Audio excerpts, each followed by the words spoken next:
Welcome to Grounded with John Tester and Maritza Giorgio, folks, as you come on and have your coffee with us. How you doing, Senator? I'm doing marvelous. Thanks for asking, Maritza. I mean, it's feeling a lot like cold here. Oh, It snowed yesterday, and frost is on the pickup this morning, and yeah, it's a little bit chilly.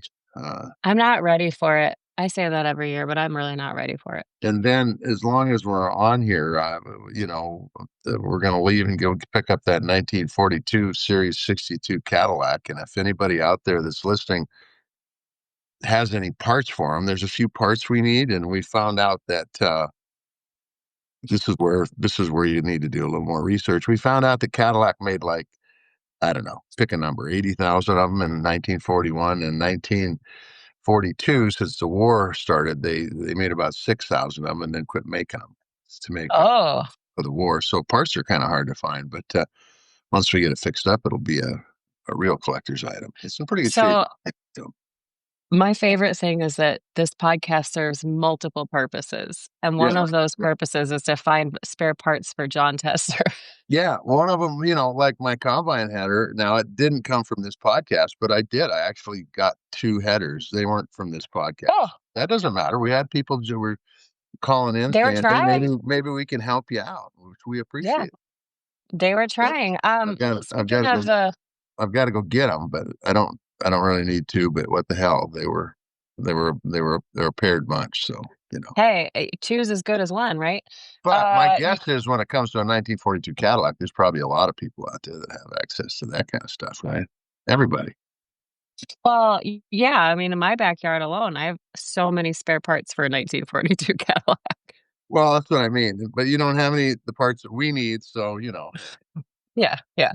Okay, so you are getting speaking of the farm and headers and combines, you're getting a lot of praise for this op-ed you wrote about family farms in America. Wanna give us the gist? Well, the Because we're gist gonna is, talk about farming today. that the prices at the farm gate are in the sewer, and that's because of the tariffs. And on the other side, because of the tariffs, the costs for doing business, our input costs, are through the roof, and that's a bad combination if you're trying to be profitable. And there's a lot of, to be honest with you, it's what happens when you hire a failed businessman that has a millionaire daddy backing him up on everything because he doesn't understand how business works. And if you don't make a profit, you know, it ain't like we can do what he does, go to the court and sue somebody, because that's not how it works in rural America. It you end up with a lot of folks that are going to go broke this winter. And even if there is a taxpayer bailout here that will add to our debt, um, that's not any way to do business. People want to get their paycheck from the marketplace, not from a socialist government. And then on the other side of the coin, you're going to have people go broke regardless. And it's all because of bad political policy. In this case, the tariffs, which have been failed from the beginning, and they continue to be a failure, drive up costs with inflation for everybody, including farmers. But on the other side, with agriculture, we need those foreign markets. We raise more food than what we eat in this country. So if you don't have those foreign markets, you're done. So in the case of soybeans, which I don't raise any, by the way, it doesn't fit in my latitude. But in the case of soybeans, places like Argentina and Brazil are just licking their lips because they're filling the void of us not selling China anything. Here's the sad part, Maritza. This whole thing was started out by saying we're going to hold China accountable, which is everybody can applaud that. It's the right thing to do. But what it's ended up doing is hurting our consumers with higher costs and hurting our folks in production agriculture, taking away our markets because they've done it with a meat cleaver and they haven't done it with precision and a plan.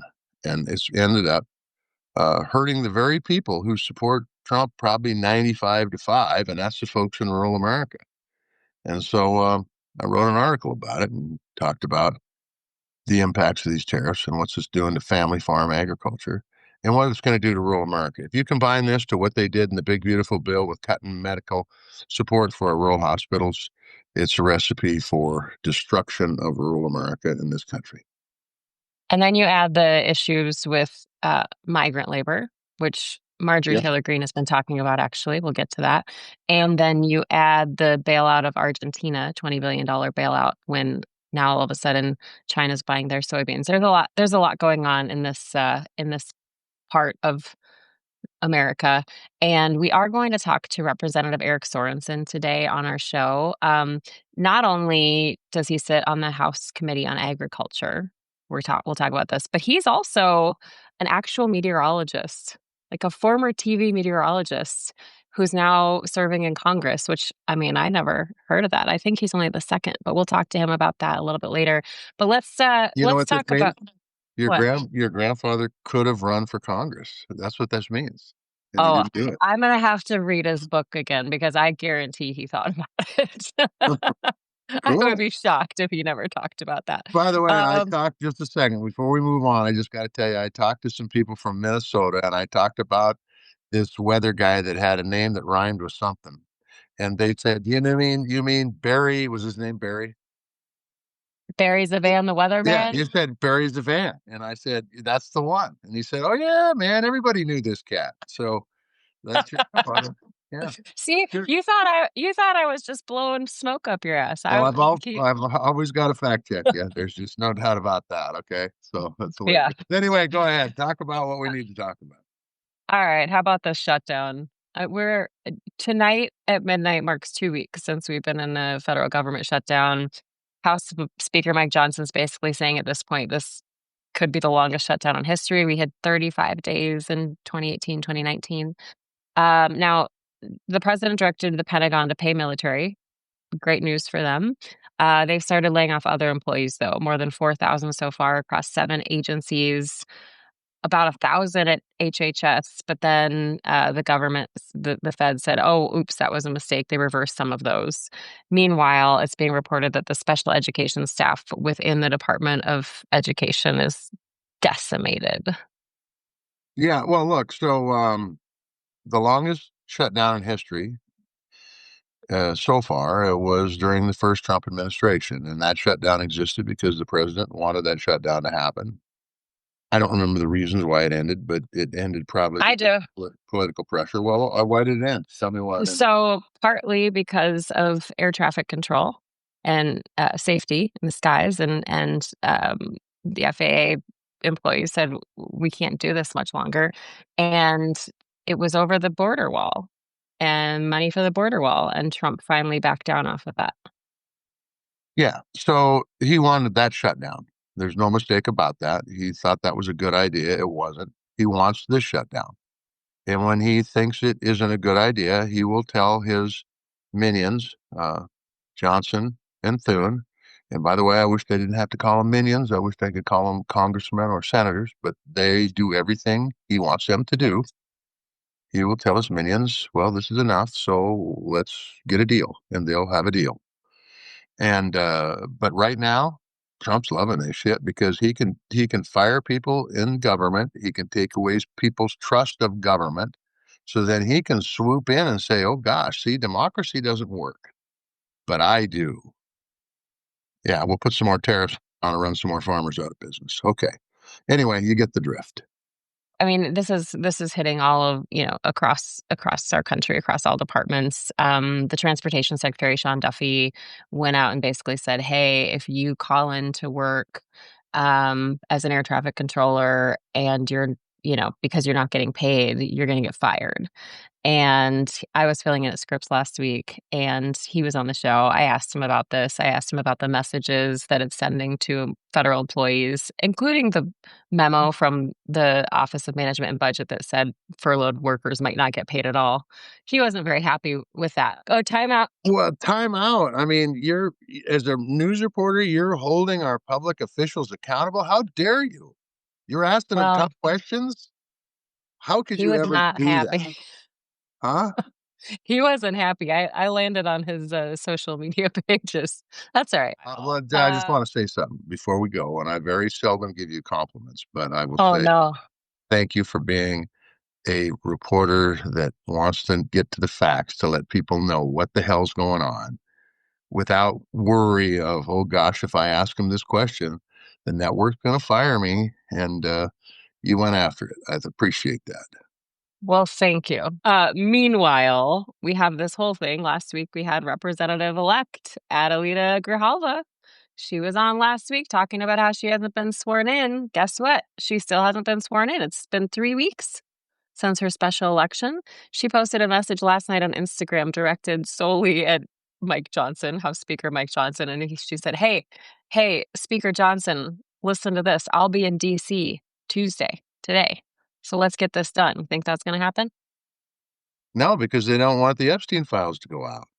I mean, until they flip a Republican, and this is the whole problem with these guys. I mean, you're probably going to get into Comey and the rest of these guys here in a minute, but the truth is they're using the government as a political tool to try to run people or keep people from office or run people out of office or shut up their voices, and it is ridiculous, and it's not what the First Amendment stands for.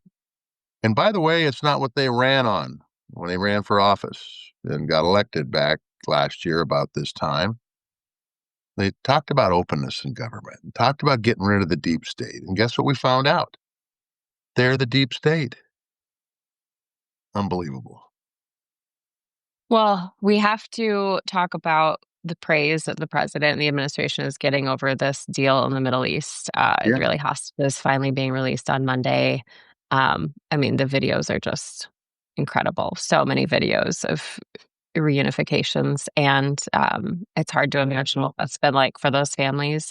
Also hard to imagine what it's been like for these huge swarms of people basically moving back into Gaza City. I mean, just coming back to nothing, to rubble. So the question is, what comes next?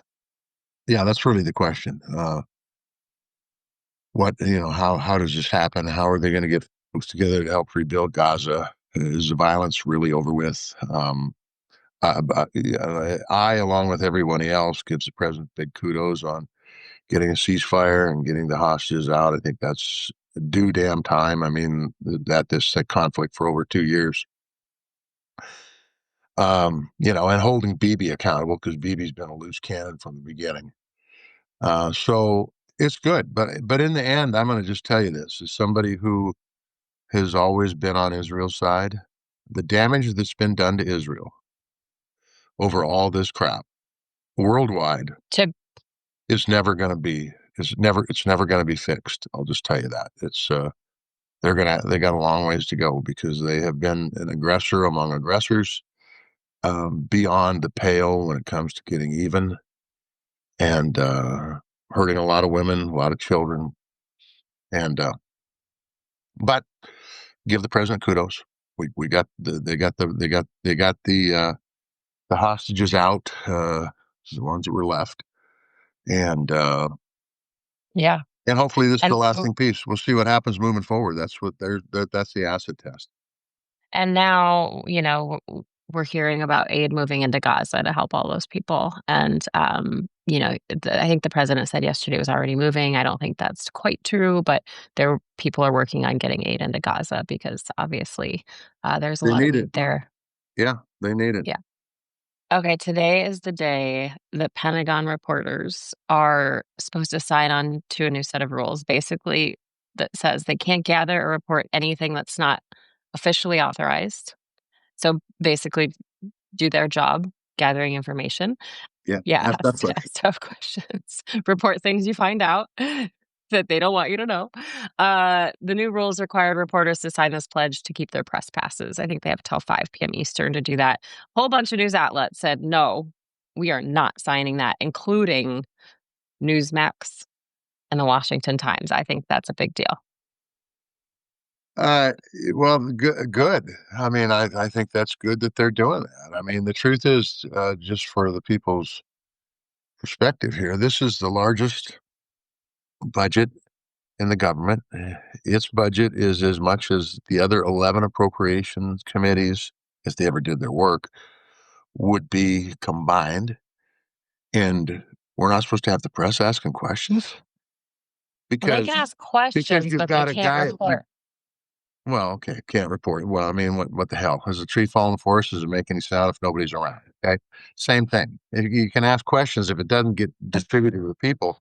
You don't have yeah, that's not reporting, and that's not an open society, and that's not being transparent and truthful and all that stuff. But I got my own thoughts about Hegseth, and we're happy to be wearing a hat in memory of him. So, or memory of the person they flipped. Uh, Oh. so, We'll talk about that. Okay. We have to hop off in a few minutes, but I also want to talk about the possibility of invoking the Insurrection Act. We had the vice president this weekend on the Sunday shows. Heated exchange with George Stephanopoulos on one of them. I don't know if you caught that. I But then didn't. on Meet the Press, he said that the president's weighing all of his options when asked if he's going to invoke the Insurrection Act, basically, that would allow him to deploy military troops to U.S. cities, of course. He's already deployed National Guard troops. Most of those are being challenged in court. But I was listening, Molly Jong-Fast yesterday was talking about this on a program, and she was saying the whole thing is giving McCarthyism vibes. What do you think? Yeah, well, I don't remember McCarthy. Read some history on it. You probably do. I mean, you're quite a bit older than I am. Some people even That's right. called you old and rumpled, but we'll go beyond. Look, it gives me vibes of somebody who doesn't understand the Insurrection Act and why it was put into place, and what happens if there really is an attack on this country when they're making up attacks right and left. It all this stuff, quite frankly, isn't good for the country. It doesn't make America great again. If you want to stop crime, let the professionals do it. That's your police force. Help with mental health treatment for people because you've got a lot of folks out there that need that aren't getting it because of this administration. There's a lot of things far, far, far, far, far, far short of implementing the military to go into towns, something they're not trained for, something that takes their eye off of what the real threats are from the outside world, which is China and North Korea and Russia, Iran, and deployed the military against their own people. It was said this weekend. It's interesting that Trump, he gets a peace deal with Gaza and talks about no more forever wars while he applies the military against our own people. And nobody's for crime. Everybody wants crime to stop, but it's not our military's job, and empower the police. These guys are the ones that say back the blue. Well, God damn it, back the blue. Empower the police to do their job. Yeah. Did you see the videos out of Portland, what they're doing in Portland now? I have no idea. They're picking up garbage or what? What are they doing? No, the protesters, Portland's wacky. Portland's known for being wacky, and the protesters are going out in these inflatable costumes that look like dinosaurs, bananas, turtles, frogs, and they're dancing and they're calling it, what did they call it? Like the inflation, something about inflation. Well, I don't know if they're wacky, but I know one thing. They got great beer and great wine there. I'm telling you. Yeah. But no, Portland's a quirky city and they like it that way, just like Missoula. Keep Missoula weird. Okay, so that's kind of it. I'll send you the clip from George Stephanopoulos and the vice president. Basically, he cut him off. He cut him off and went to commercial mid-sentence. So, um, we'll see what that leads So, to. does George work for ABC or CBS? ABC. ABC, yeah, well, George, it was nice knowing you, buddy. But yeah, Okay, let's pivot now. And we want to welcome our guest today to Grounded, Representative Eric Sorensen, a former TV meteorologist senator. He's now in his second term representing the 17th District of Illinois in the United States House of Representatives. Good to Eric, be you guys. Hi there, Senator. Good morning. good to have you on, man. I like the springy background because it's starting to be winter here in Montana. At least it's feeling like that. So, It's almost like something has changed here, Senator, because like I have pictures from this very spot from like 15 years ago, and all of those leaves would have been yellow and orange and brown. It's almost like something has changed. I can't put my finger on it. Well, Hmm. we might talk about that, but we got to talk about. Look, I don't run this show. Maritza does. I'm just here for the candy. But we'll probably get to that.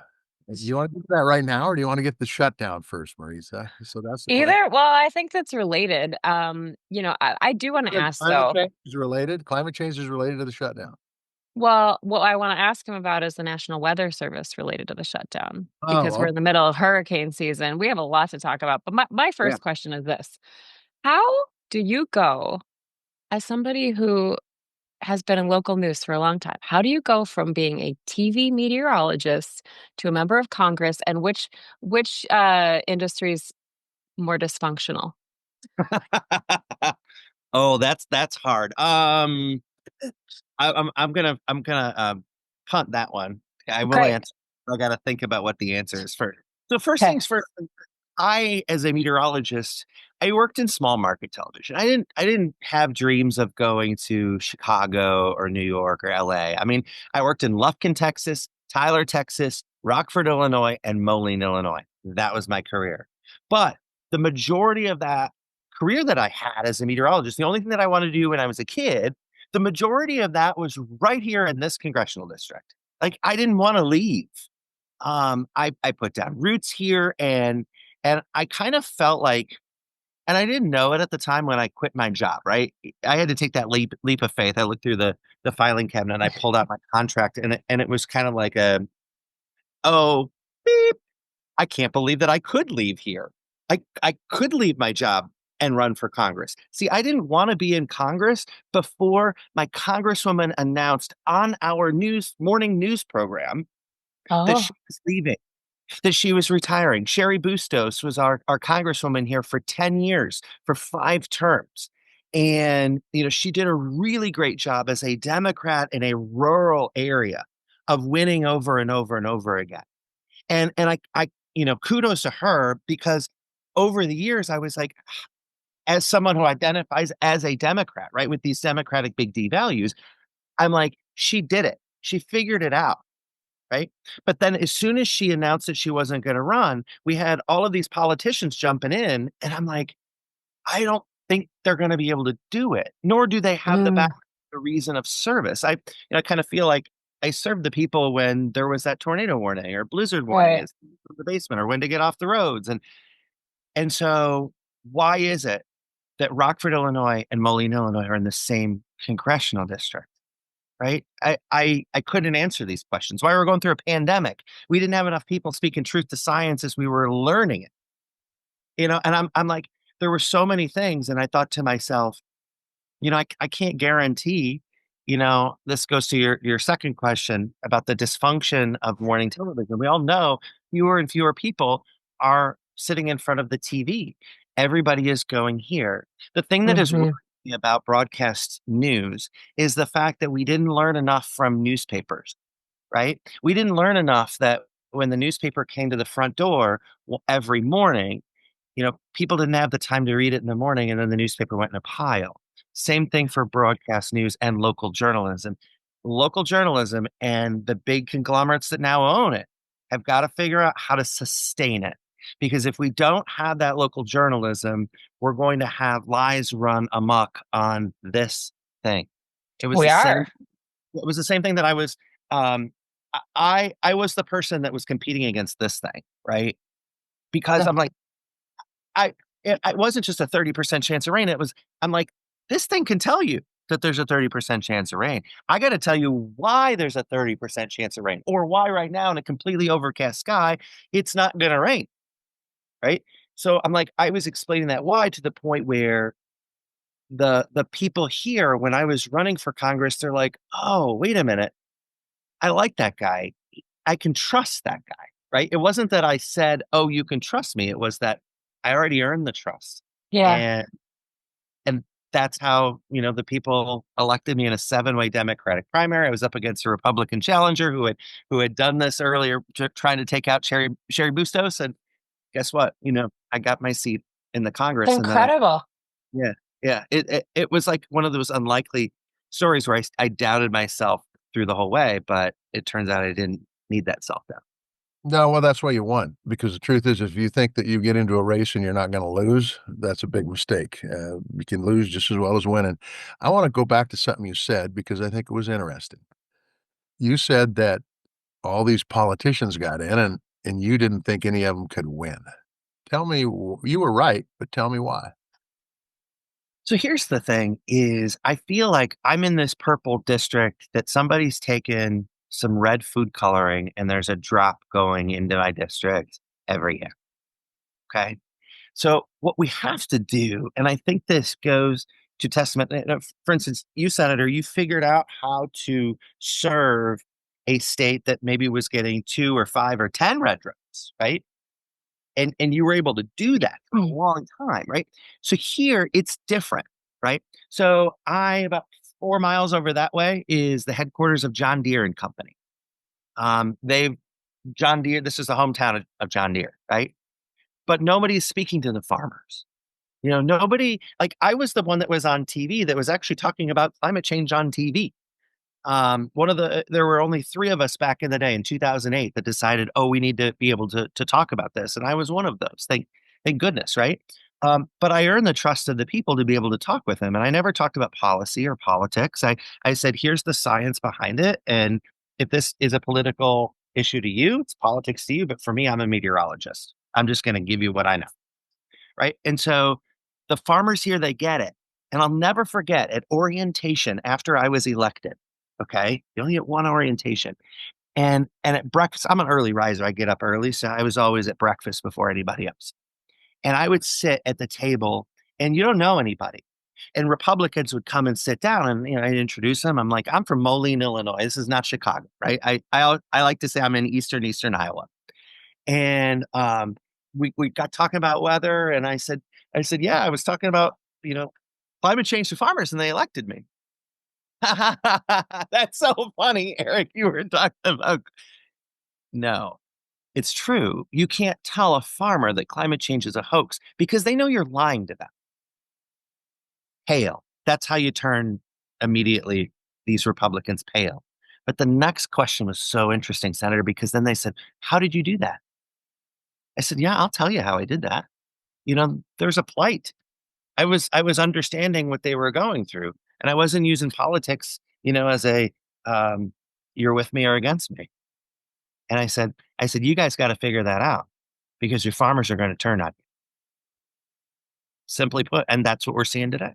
The farmers get it. They understand it. They're looking for policy now. They don't want bailouts. They want policy. They don't want aid. They want trade. That's what they do when you agree with you, right? You put your finger on your nose. You're 100% correct. They don't want bailouts. They don't want the taxpayer walking in and saying, "You know what?" Because they're concerned about the debt. They're every one of them's a fiscal conservative. There's no doubt about it. They wouldn't be in business if they were free and easy with their money. Yeah, most of them. But at any rate, so you were able to get the rural folks to get on board, the farmers to get on board, and then you won. How much you win by?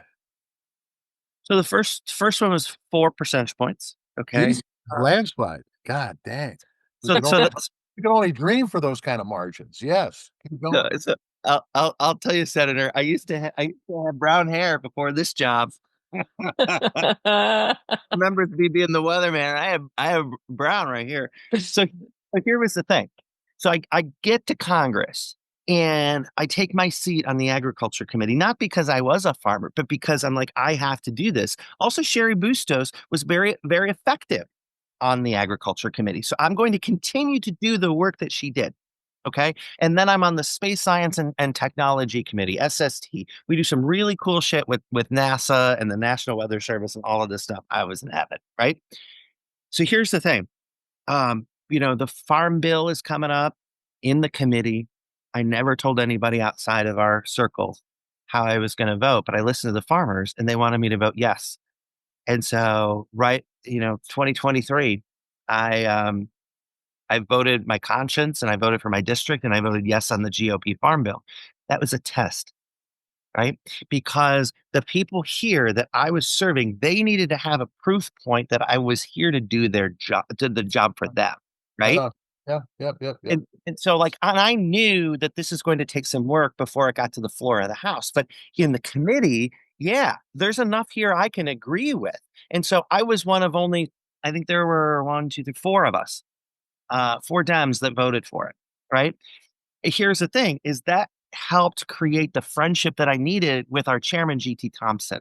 I didn't have a cell number before that, but then I had the cell number of GT Thompson.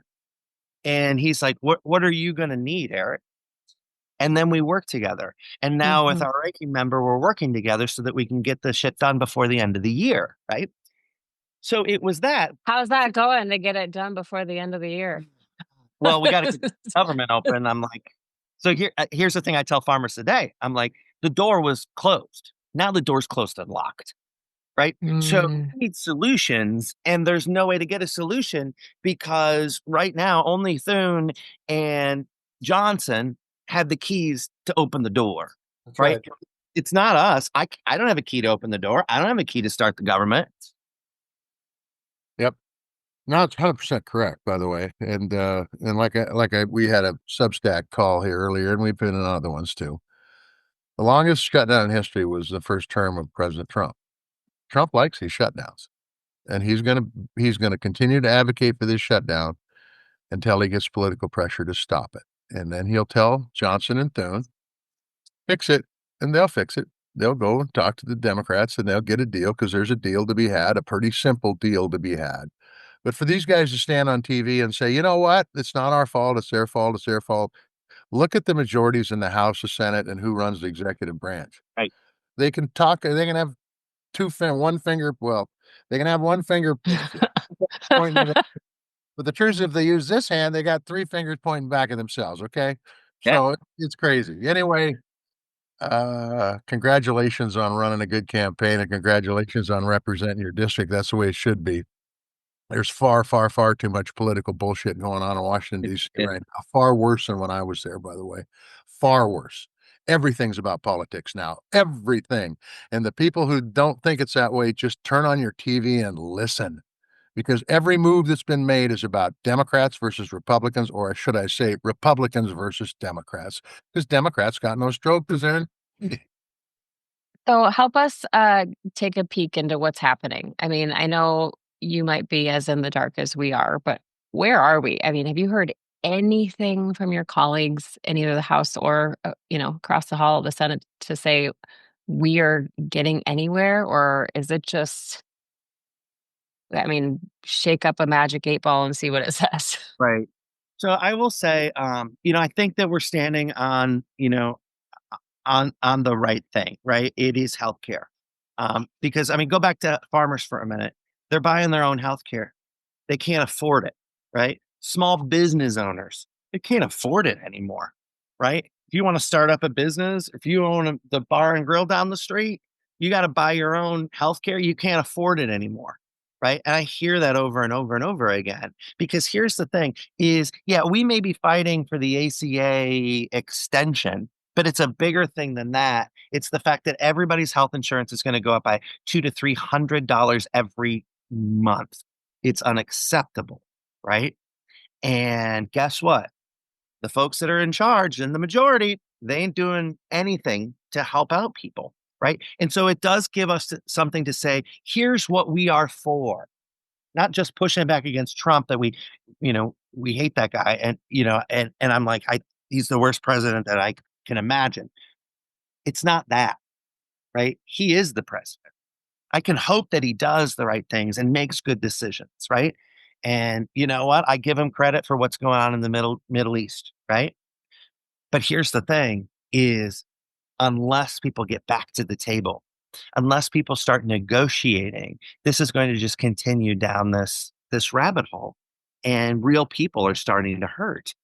yep. Uh, and that's the thing. I mean, like, um, you know, I'm going back to Washington, D.C. about an hour after our call's over, right? I'm hopping on a plane. Um, will my Republican colleagues do it? Will I see anyone there? I don't know. So you haven't heard anything that both of you, I guess, Senator, you too. Have you guys heard anything that signals that there's even like backdoor phone calls happening? Well, I certainly haven't. You, Congressman? Mm, no, Yeah. no. And I Uh, think go ahead. well, I mean, I honestly believe this is all on the president. The president has, and no offense to you, Congressman, but the president has basically taken Congress and said, you don't exist anymore. I'm going to do whatever the hell I want. There's going to be no oversight. There's going to be nothing done that's going to put me in check with anything I want to do.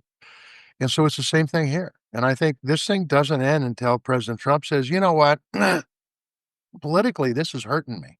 It's costing me votes. So Thune, Johnson, go get a deal. And as you've already pointed out, Congressman, there's a deal to be had. And it's a pretty simple deal. And it's a deal that helps small businesses and working families. And if they want to do it, they can do it tomorrow. They can do it today, and the government will be open by noon. But as long as they think this helps them politically, as long as Trump thinks it helped him politically, he's going to keep the government shut down. Just like the goddamn tariffs. And we'll get into those in a minute as it applies to farm country. But those tariffs, man, I tell you, any other president, regardless of party, that had done what he's done on tariffs would have been, there would be tractors and combines and semis and everything else on the streets of Washington, D.C. protesting. But for I some reason, You're right. How on earth is this president getting away with sending $20 billion to Argentina to bail them out, and is only just considering 12 billion for our own farmers? I mean, like, I can't believe that farmers haven't gone up to Capitol Hill and just dumped their whole load of soybeans right on Capitol Hill and said, "You deal with it." are we ready to go into agriculture? Go for it. You take it away. Take it away. I don't know. Well, we can always come back to this stuff because No, that's in the flow of the conversation. That's why people like our show, if it's authentic and there's it's a real there's conversation. there's actually a flow here. I cannot believe it. Woo! My kids, how far are you from Indiana? From Indiana, it's about a 3 hour drive. Yeah. So I was just in Indiana here 10 days ago. All right. 2 weeks ago. They were starting to cut soybeans. Mhm. And we raise wheat and we raise some pulse crops here. We don't raise soy or corn where I'm at, located in Montana. And I know if you cut it, you usually have to have a place to put it after you harvest it. And usually, if you can haul it to the elevator, it saves you some money and cuts a few processes out of handling the grain several times.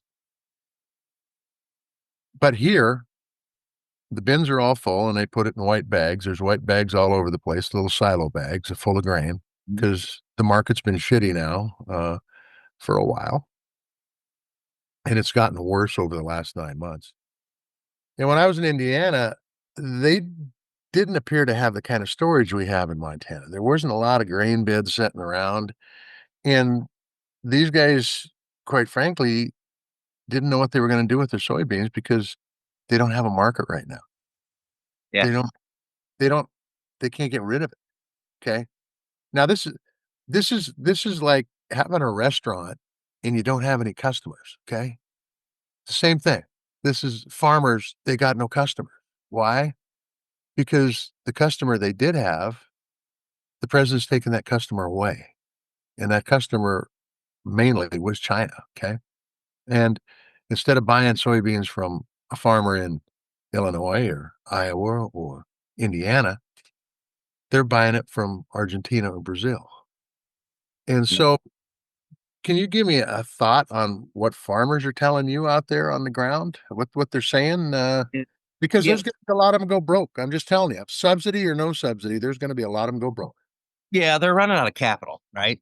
Because of, several years of this going back to the first Trump presidency. Look, I think what was telling, there was recently an antique farm tractor uh, auction out in Iowa, record breaking. They've never seen so many tractors getting auctioned off. That's the last piece of capital that a lot of these farmers have. They have their grandfather's, Oliver tractor or John Deere tractor. And it's incredibly sad. One thing is, when you picture, I think anybody who's, on this podcast, when you picture a Midwestern farm, you've got the farmhouse, you got a couple of barns, and you got a silo. Well, guess what? Those silos don't exist, right? Farms don't have silos because we've got the big, huge grain elevators that are in town that are attached to the railroad. Okay. That's where farmers go and they take their, truckloads of soy or corn. They send it to, the big grain elevators. The grain elevators are full. And we don't have a place to put them because there isn't a silo on your farm anymore. It went defunct. And so now it's going to take better policy. It's not going to take a bailout that's going to make them whole. And they know that. The thing is, the Republican Party and Donald Trump, they're not spending any time on a farm. They're not out here understanding what they need. They're like, oh, well, we'll just give them some of the tariff, money back, and we'll pay them off, and then we'll get their vote. That's not how it's going to work. Not unless we open up export markets. One of the things that I've been working on is our lock and dam system on the Mississippi River. Holy cow, it's from the 1930s, you guys. It's been piecemealed together. You gotta bust up your barges because the locks are too small. We need to at least double them because every other country is invested in it. And I'm like, if we could do that, we could export crops faster. We could get them to market faster. Those are the types of things that like I look and say, all right, those are the things that we can help agriculture and help skilled labor to build these things. Why aren't we doing that? If they want to put America first, why aren't we investing in America? Why are they spending $20 billion on Argentina, for God's sakes? That's Who's the president working for? that's a really an interesting point, and you're absolutely right on the Argentinian message. And I will go one step further. We passed an infrastructure bill that was the largest investment in infrastructure since the year I was born, which was 1956. And what the president's doing is pulling money out of Democratic districts and Democratic communities, even in a state like Montana, by the way, and giving us the middle finger and saying, you know what? Because you have this philosophy, and he's got his own definition of what that philosophy is, we're not going to do anything with your infrastructure. That is a recipe, by the way, not to make America great again, but to take this country down and make China the greatest economy in the world. And that's a fact. And all these tariffs, what they're doing to agriculture, which has been incredibly important for the economy of this country, for food security in this country, he's turning the keys over to China. Okay.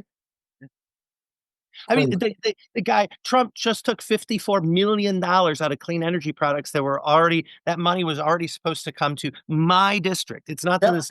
$54 million from my district was taken away as everybody's energy prices are going up, and they all talk about, oh, we need American energy. No, they say one thing and then they do something else. That's what happens over and over and over again. Nobody's taking care of an energy product because you know we a lot of people give me flack sometimes because I'm like, on my campaign logo, I got a wind turbine, and somebody this was great. You'll appreciate that.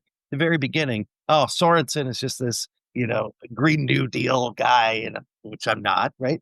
And I'm like, he's got the wind turbine, and I'm like, you people have never talked to a farmer.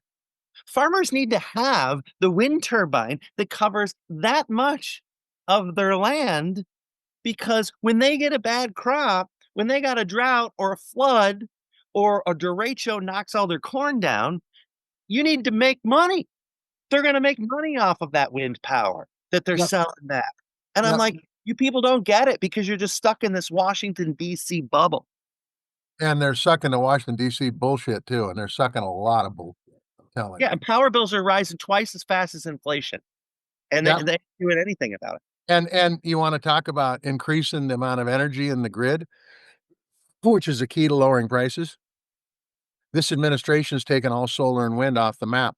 So what are we going to do? We're going to build a gas fired plant so we have the juice in 5 years from now. No, they need it now, especially with these data centers that want to go in. They will create jobs and employ people. But oh no, we don't want to do the cheapest energy that's out there. We don't want to do that. Why? Well, because maybe the other party is that would help them. Well, bullshit. Good policy helps everybody, right? Good policy makes for good politics. I don't care if you're a Democrat or Republican. That's why bad policy makes for bad politics. And this tariff stuff is bad, bad, bad, bad, bad, bad policy. I couldn't Now agree. I know how your dog feels when he gets a something off the counter. Bad, bad, bad, bad, bad. Yeah, I don't kick the dog. Okay, just so you know. I didn't say kick. Oh, dude, let's not bring up Christy Nome now, guys. We're We one just hat at a you time. you Sorry. know we need to have you back on because we tee you up and you just take it. That's Take it. great. I You know love what? it. I want to refer to you just real quick, Maritza, if I might, since we're talking about a Okay. meteorologist. Since you don't know this, her grandfather, the meteorologist, Barry Zavan, the weatherman in Minnesota, was her granddad. Big time. Oh, no way. He's in the Weatherman Hall of Fame. I mean, he was huge, huge. Anyway, I read occasionally. I don't read very well, but occasionally I'll read the opinion letters of the editor. And there was one in a newspaper in Montana that said, "Look, guys, climate change, don't worry about it. Tell your grandkids to go out and fish because climate change doesn't exist. I haven't seen anything that makes me think that climate change is real." I got to tell you pointed out earlier, farmers are the tip of the spear when it comes to climate change. I can tell you, we've been on this farm for nearly 50 years, and I've seen shit happen the last 50 years that never happened when my grandfather and my parents had this place, especially in the last 20, quite frankly. So, so what do you have to say to a person as a former meteorologist, as a recovering meteorologist? What do you say to a person who says climate change just doesn't exist? I haven't seen any examples of it. Yeah, so I went to Boulder, Colorado to the National Center for Atmospheric Research. This is probably about 20 years ago, right at the beginning, as I'm trying to figure out how I'm supposed to uh, just communicate this on TV, right? And so I um I gave everybody, all the other meteorologists that went to this conference, I gave them all hell because I took the train and they all flew. So it was great. And then I get there and I'm in front of Nobel Prize winning climate scientists.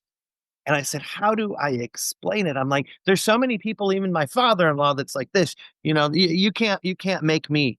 Yeah, I'm not going to believe any of that bullshit. The answer was so succinct. They're like, Eric, you're the conductor on your railroad. You're at the train station. People have bought the tickets. You're punching the tickets. Welcome aboard. Punching the tickets. Welcome aboard. Punching the tickets. Welcome aboard. And you got one person that's left on the platform that says, you can't make me get on your train. I'm not going to get on that train. I'm just not. No, no. You're not getting this ticket. You're not going to punch this ticket. I'm not getting on. How long do we delay the train for the one person? How long are you going to piss off all the people that got on board when they're looking out the window at me arguing with that one person? Sometimes it's okay to say, you know what, sir? I wish you well. I hope I see you down the line somewhere, right? But I gotta move on. And ever since I heard that, it's not worth it getting into the punching bag of of this issue or even the punching bag of politics today, right? If you don't agree with me, I wish you well, but I'm going to move forward with all of the other people, and that's the way that I've always thought about it. And now I use that in many different ways. And now that I'm a member of Congress, people will come up to me and they'll be like, you know, I see where you were coming from. They may not overtly just say I was wrong, but now they'll at least say, "Hey, I know where you're coming from." There's a difference. So what you're saying is you need enough votes to win, but you don't need all of the votes. That's what you're saying. Yeah, I mean, there's always going to be differences of opinion, right? And I'm like, that's great. I love the fact that this is the most purple district in the state of Illinois, right? I am going to be the bellwether. Um, because, you look at my district and yeah, I got Rockford and Moline and Peoria and Bloomington, but I have almost equal amounts of rural area in between those 400,000 people cities. I So got there's 400,000 people that are in those cities and there's 350,000 people that are outside the cities, I right? got We're going to need to figure out how we do the best for everybody. Okay, now I want to this is talk about weather a absolutely little bit more. First of Okay. all, I'm gonna guess that Missoulian and Nobel laureate Steve Running was one of the climate scientists Yeah. in that crowd. 'Cause he's pretty amazing. But let's talk about, we know the difference. There's climate change and weather. They're two different things. So let's talk about right now with this government shutdown. Let's bring it back full circle. We've already seen the cuts across the federal government with the Doge cuts, and people were really worried about what that might mean for preparedness and alerts and the things that we as citizens probably take for granted and rely on these warnings and alarms and sirens to go off when something's heading our way. What about like what's happening right now with the government shutdown? And we're right in the middle of hurricane season. Where are we with preparedness? What should people know? So I go back to when, Elon Musk had his hands on everything and he was like, this guy, I'm waving my fingers like I'm Dr. Evil. Um, so, so here's the thing is at that time when they were starting to fire all of these National Weather Service employees, I'm like, what can I do as a member, right? Am I going to be able to put forth legislation that's going to be signed by the president? No. But I did find a friend in Rep. Mike Flood of Nebraska. Okay. Obviously, Eastern Nebraska, you get a lot of tornadoes. He understands how important the National Weather Service in Omaha Valley is. So, so he's like, yeah, Eric, let's work on something. And so, our bill classifies, the NWS employees, much like TSA, they're going to be, officially, there. They're going to be essential. And so, guess what? As soon as our bipartisan legislation hit the floor, all of a sudden, Donald Trump and Elon Musk changed their mind because all of a sudden now there's Republicans signing on to it. Because yeah, the National Weather Service isn't political. We need to make sure, Frank Lucas in Oklahoma, he gets it, right? He was like, yeah, I'll sign on to that. I'll help you out there. And now going forward, thankfully, they have hired back some of the people that were fired. And those things are important because now in a government shutdown, we're asking all of these folks to work without pay. And nobody should be asked to work without pay because because the politicians can't do their job.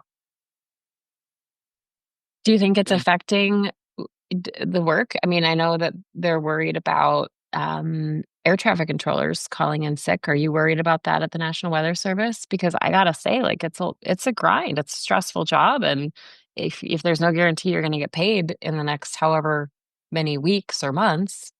Yeah, I mean, so I look, I mean, thankfully, in the Midwest and for much of the country here, this is quiet before we start getting into the blizzard and snow systems of December, January, February.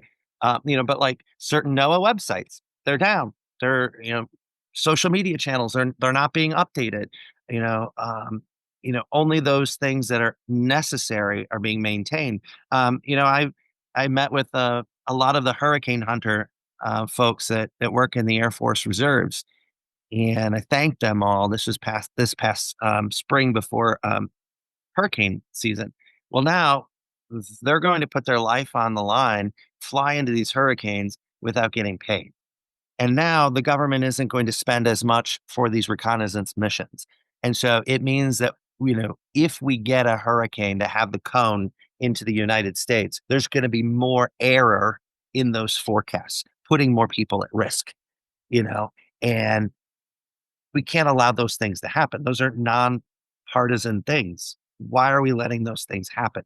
TSA agents that are working to keep us safe. I'm going to go and, thank every one of them that I see at the Quad City International Airport this morning.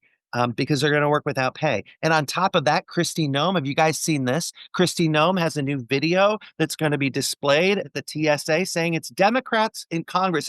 They're the ones that are causing you to feel the pain and these TSA people to work without pay.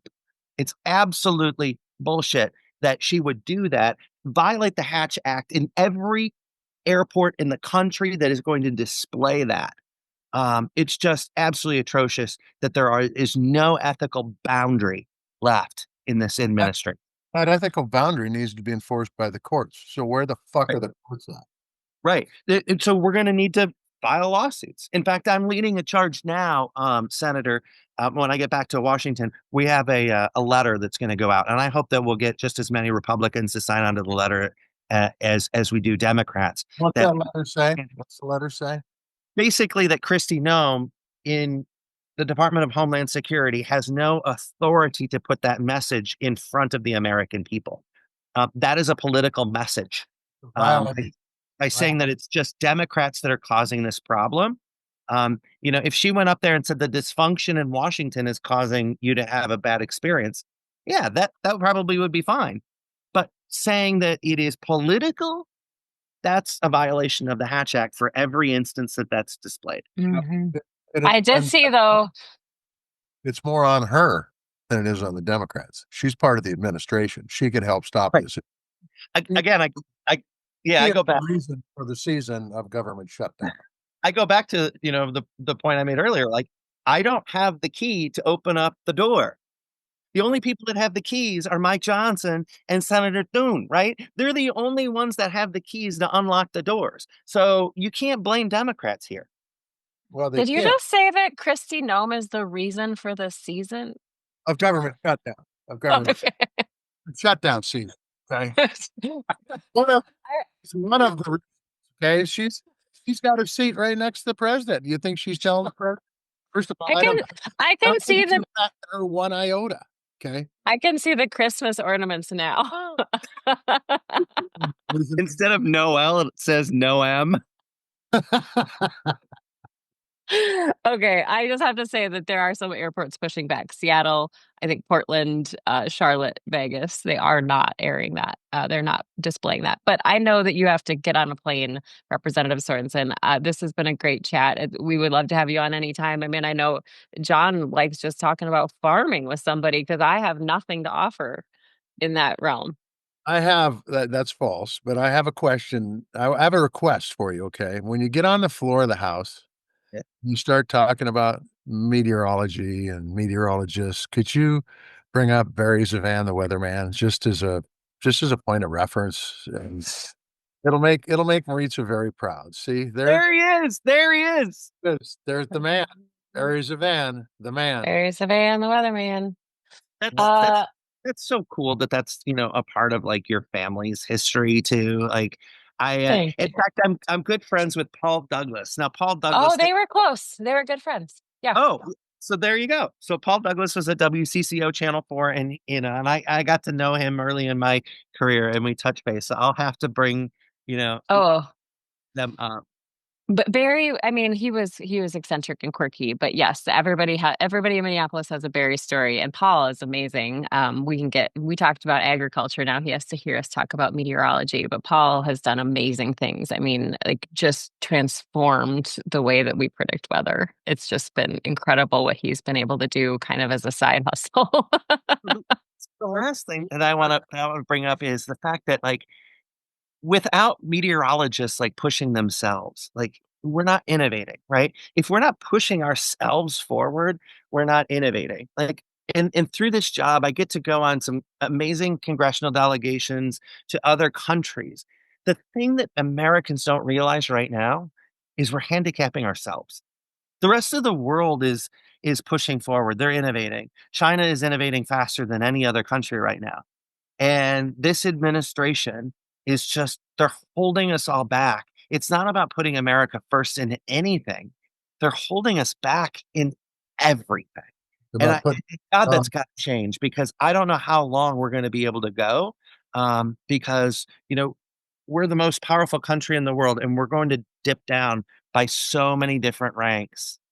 And there's no matter who you are and what political party you are, you got to understand that that's a bad thing to do.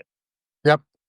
Not we are dipping down, and Yeah, then yeah. it's happening as we speak, and it's going to continue to happen as long as we have an administration that's not fully in tune with what's going on in the world and this country.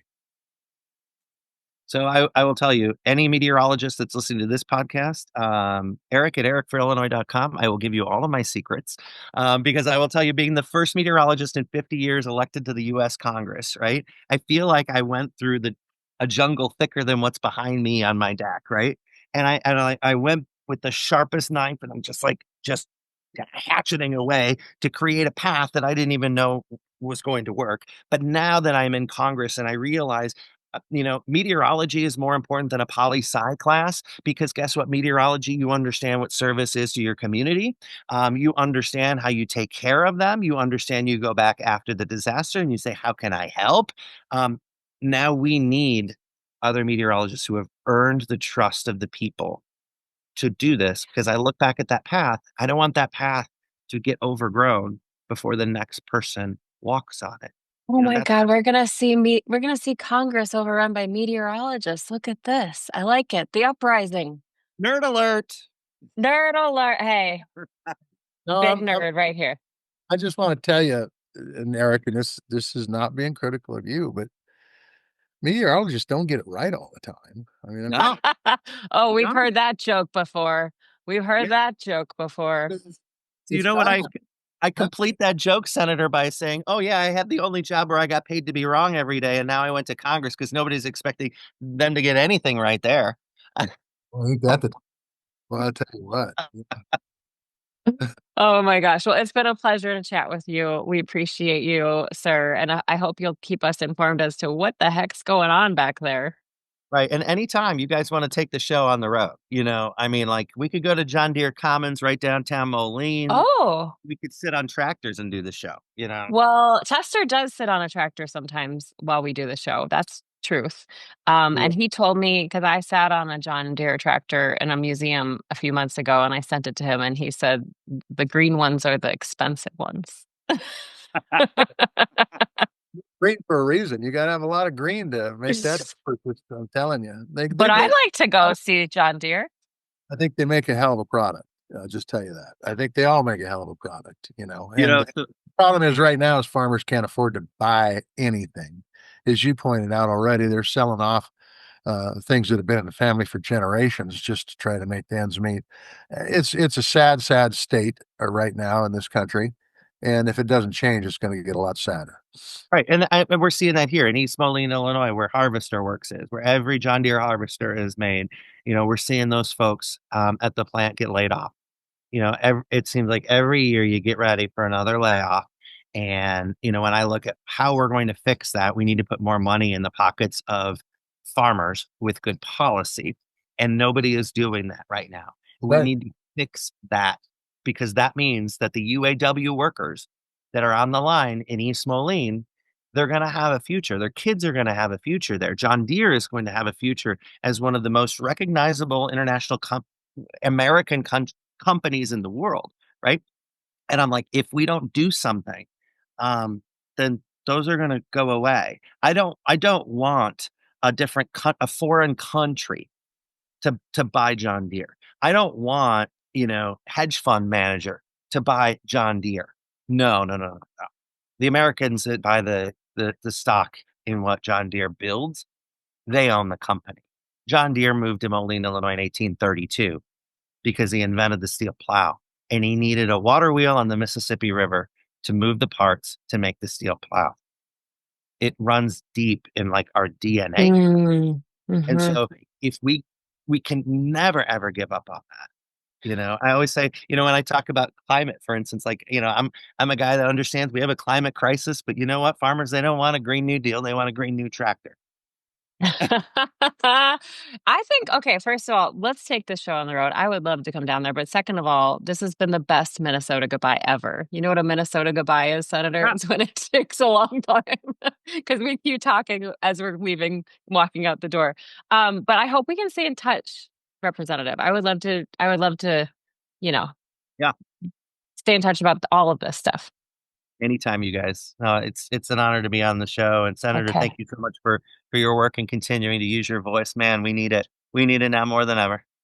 Yeah, thanks, man. We'll continue on. You keep doing your policy from a meteorological standpoint, from a weatherman standpoint. How's that? I feel like Trump would say Tylenol.